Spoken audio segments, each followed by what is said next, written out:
స్వర్గీయ డాక్టర్ బాబా సాహెబ్ అంబేద్కర్ జన్మదినం సందర్భంగా 135వ జన్మదిన సందర్భంగా అనంతపురం అర్బన్ నియోజకవర్గంలో బాబాసాహెబ్ అంబేద్కర్ జన్మదిన సంబరాలు బ్రహ్మాండంగా జరుపుకుంటున్నారు. ఈ కార్యక్రమానికి కలెక్టర్ గారు, అలాగే జిల్లా పార్టీ అధ్యక్షులు పూలు నాగరాజు గారు, ప్రధాన కార్యదర్శి శ్రీధర్ చౌదరి గారు, దళిత సంఘాల నాయకులు, దళిత నాయకులు మొత్తం అంతా పాల్గొనడం జరిగింది. ముఖ్యంగా రాజ్యాంగ నిర్మాత డాక్టర్ బాబా సాహెబ్ అంబేద్కర్ గారు బడుగు బలహీన వర్గాలకి, అంటే చిన్న పేదరికం ఇంట్లో పుట్టి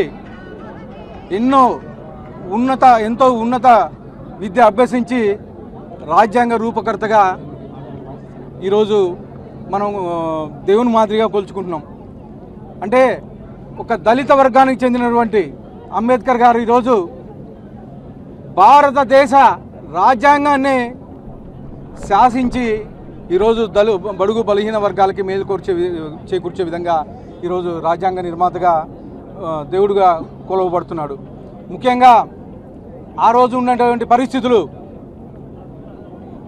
అట్టడిగిన వర్గాల వారికి మేలు చేకూర్చే విధంగా రిజర్వేషన్స్ అయితే ఏమి, అలాగే ఆ రోజు ఉండే రాజ్యాంగబద్ధంగా వాళ్ళకి కావాల్సిన హక్కులు అయితే మొత్తం అన్ని ఈరోజు రూపకల్పన చేసింది బాబా సాహెబ్ అంబేద్కర్ గారు అని చెప్పేసి తెలియజేస్తూ, మరొకసారి దళిత నాయకులందరికీ, దళితులకు బాబా సాహెబ్ 135వ జయంతి శుభాకాంక్షలు తెలియజేస్తాను.